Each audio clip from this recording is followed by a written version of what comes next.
I dream media సగర్వంగా సమర్పిస్తోంది silver screen legends. ఎక్కడ మొదలు పెట్టాలో అర్థం కావట్లేదు. నిజానికి సినిమా ఇండస్ట్రీలో అతడే ఒక సైన్యం.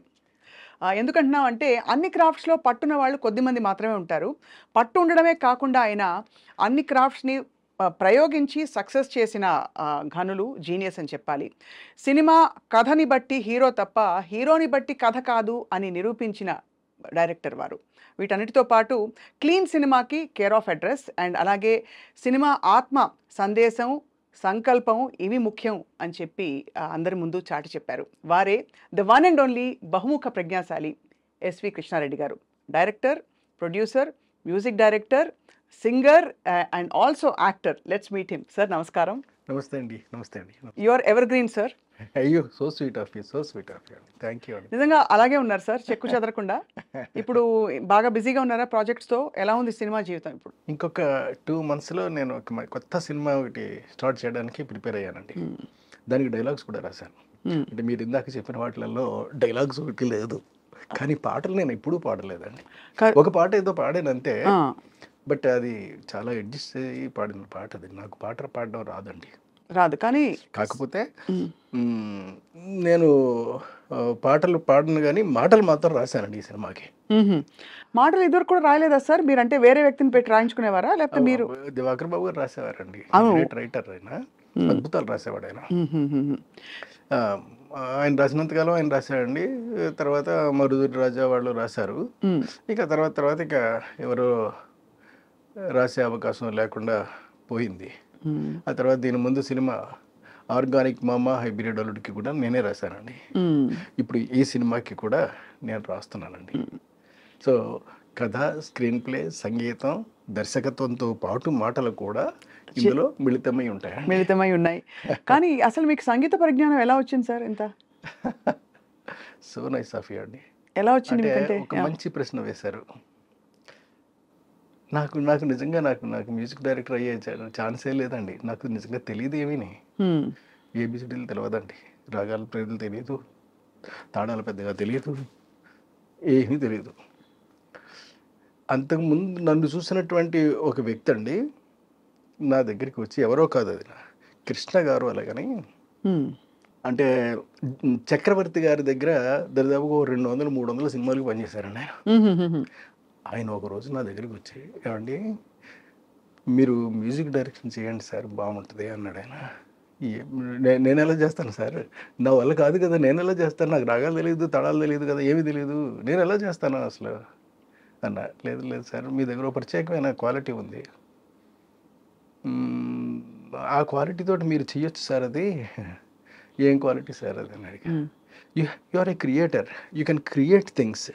మీరు ఏదైనా ఒక రాగం ఇప్పుడు నేను ప్లే చేసాం అనుకోండి అని చెప్పి ఆయన ఒక రాగం ప్లే చేశాడు. నేను ఆ రాగంలోనే పాడుతున్నాను. చూసారా, మీకు తెలియకుండా మీరు ఇదే రాగంలో మీరు పాట పాడేస్తున్నారు, కొత్తది పాడేస్తున్నారు, మీకు తెలియటం లేదు. So you can become a music director. మీకు ఒక రహస్యం చెప్పనా, మీకు చక్రవర్తి గారికి కూడా తెలియదు. ఒకసారి చక్రవర్తి గారు కూడా నన్ను కలవడం జరిగిందండి. జరిగితే ఆయన నేను అడిగాను, ఏమండి నాకు నోటేషన్ రాయడం రాదు. సరే, రాగాలు ఈ మధ్య కొంత నేర్చుకున్నాను అనుకోండి, అంటే కొంతకాలం అయిన తర్వాత కలిశానండి, నేర్చుకున్నాను, తాళాలు అవి లేటెస్ట్గా తెలుసుకున్నాను కొంచెం వరకు.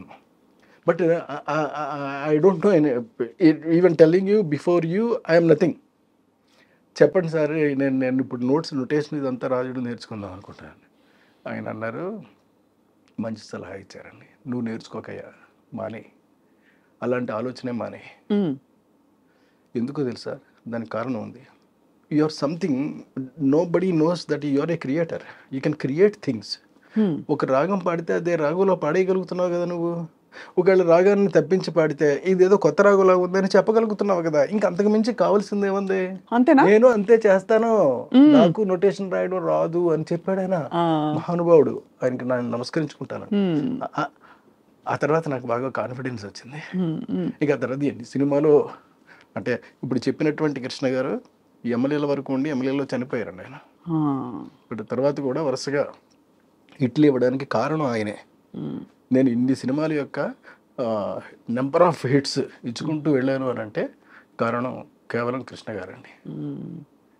ఒక ట్యూన్ పుట్టాలనుకోండి సార్, ఇవాళ ముందు మిమ్మల్ని సంగీత దర్శకుడిగా ఎందుకు ఆవిష్కరిస్తున్నాం అంటే ఆ కోణం తెలుసుకోవాలని చాలా మందికి కుతూహలం ఉంది. ఒక ట్యూన్ పుట్టాలంటే ఎలా? ఇప్పుడు మీకు లిరిక్ వచ్చి మీరు ట్యూన్ చెప్తారా? లేకపోతే మీరు ట్యూన్ ఇచ్చి లిరిక్ ఎక్కువ ఎక్కువ ఎలా జరుగుతూ వచ్చింది? నో, రీసెర్చ్ బేస్డ్ అండి. అంటే సాధారణంగా మిగతా వాళ్ళందరూ కూడా వాళ్ళందరూ విద్వాంసులు కాబట్టి, ఇప్పుడు కీరవాణి గారు కానీ లేకపోతే కేవి మహాదేవన్ గారు వీళ్ళందరూ కూడా ఏం చేసేవారంటేనండి, హార్మోని పెట్టుకుని వాళ్ళు ఏదైనా ఒకటి అడిగితే దానికి అనువుగా ఒక ట్యూన్ కట్టడం కానీ లేదా ఒక కొత్త ట్యూన్ ఇచ్చేయడం కానీ చేసేవారండి. నేను అలా చేయనండి. నేను I go very deeply in the music field, in different songs అండి. వింటాను. ఇప్పుడు నేను నాకు అనువైనటువంటి రాగాన్ని ఎంచుకుంటానండి. అంటే ఒక డిఫరెంట్ కైండ్ ఆఫ్ రాగాన్ని ఎంచుకుంటాను. అంటే నాకు బాగా హార్ట్ టచింగ్ అనిపించినటువంటి ఒక రాగాన్ని ఎంచుకుంటాను. ఎంచుకున్న రాగంలోంచి ఇప్పుడు అందులోంచి కష్టపడి తయారు చేస్తారండి ఒకటి. ఆ తయారు చేస్తే డెఫినెట్గా అతికేస్తాను, జనానికి అతికేస్తాను. ఎందుకంటే కరెక్ట్గా అక్కడ సిచ్యువేషన్కి మ్యాచ్ అయిపోద్ది కాబట్టి అండి. రాగాల పేర్లను తెలుసా సార్ మీకు? అంటే రాగాల పేర్లు కూడా తెలుసా లేక జస్ట్ మీరు అనేస్తారా? లేదండి, ఇప్పుడు అంటే కొన్నిటికి మధ్య మావతని ఇవన్నీ పేర్లన్నీ తెలుసండి. తెలుసుకుని wow, that's a great thing sir. అంటే సంగీతం నేపథ్యం లేకుండా అంటే ఈ మధ్య నేర్చుకున్నాను తప్పండి, నేను సంగీత దర్శకుడు అయిన వెంటనే మాత్రం నేర్చుకోలేదు. కొంతకాలానికి నేర్చుకోవడం మొదలుపెట్టానండి. అటు ఆనంద భైరవి తెలుసు, ఇటు మోహన రాగము తెలుసు. చాలా వెరీ బ్రిలియంట్ ఇది సార్. అంటే సాహసం కూడా. బట్ మీరు చాయిస్గా అన్నీ చేయాలని అనుకున్నారా? లేక మీ బిడ్డ కాబట్టి ఆ సినిమా, లేక అలా అమరిపోయాయి అన్నీ? కాదండి, నా బిడ్డ కాబట్టే ఇది నా ఫిల్ము. నేను కథ చేస్తున్నాను, నేను స్క్రీన్ ప్లే చేస్తున్నాను, నేను మ్యూజిక్ చేస్తున్నాను, నేను సంగీతం చేస్తున్నాను, నేను డైరెక్షన్ చేస్తున్నాను. కాబట్టి నేను ఒక అద్భుతాన్ని ఎలా క్రియేట్ చేస్తాను అలాగని చెప్పేసి చాలాసార్లు నేను కష్టపడిన సందర్భాలు కూడా ఉన్నాయండి. ఉదాహరణకి మీకు చెప్తాను. మీకు ఎగిరే పవర్ములో ఒక పాటకి ఒక అద్భుతమైనటువంటి సమయము సందర్భము రెండు వచ్చాయి. సమయం ఏమిటి అని అంటే నా వల్ల కాని పరిస్థితి. ఎందుకంటే ఒక క్లాసికల్ అంటే శంకరాభరణంలో శంకర శాస్త్రి గారు చేసినంతటువంటిది నాకా ఏబిసిడీలు తెలియవు. నాకేమి రాగజ్ఞానం ఉంది, ఇది మన వల్ల అయ్యే పని కాదని ఒక విద్వాంసుని పిలిచామండి. మీరు కంపోజ్ చేయండి సరే, ఒకదానికి మీ పేరు వేస్తాను నేను అని చెప్పాను. నేను చెప్తే ఆయన కూర్చొని కంపోజ్ చేశాడు. ఆయన నాకు నచ్చలే, ఇది కాదలే అని మొత్తం మా యూనిట్కే నచ్చలేదండి. లేదు సార్ మీరే కూర్చొని చేసేయండి సార్ అని. అప్పుడు సరే అయితేనే అలాగని నేను ఒక రూమ్లో కూర్చునండి ఒకటి ఆలోచిస్తూ చేశానండి. ఆ చేసిన పాట మీకు చెప్తానండి. బ్రహ్మలు గురు బ్రహ్మలు గానామృత ఋషివరులు అలా మంచి సంగీతం, మంచి లిరిక్ ఉంటుందండి.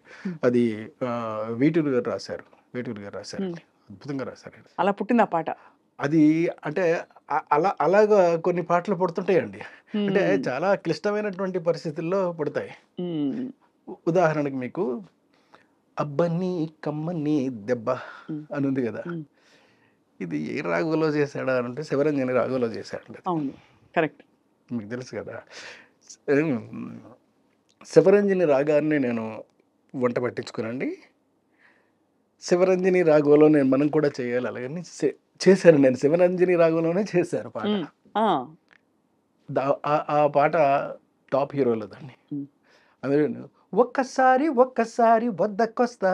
వద్దకొచ్చి ముద్దులిచ్చి ఉద్ధరిస్తా, అరే తక ఝిమ్ తక ధిమిన్న డక్కల నడుములో అంటూ ఉంటుందండి ఆ పాట. అంటే ఒరిజినల్ ఏది కూడా నేను అసలు అంటే నేను ఇన్స్పైర్ అవుతానే తప్ప నేను దేన్ని కూడా చెప్పనండి. ఆ ఒరిజినల్గా ఉన్నది ఏది మాత్రం వాడను నేను. చాలా అంటే మీకు ఎంత ఎంజాయ్ చేస్తున్నారు మీ సంగీతం?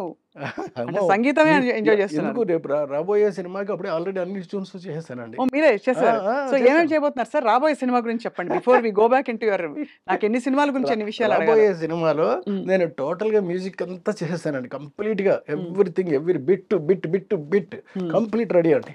ఇంక్లూడింగ్ రీ రికార్డింగ్ తో సహా కంప్లీట్ అయిపోయిందండి. I'm waiting to make the film అండి. Make the film.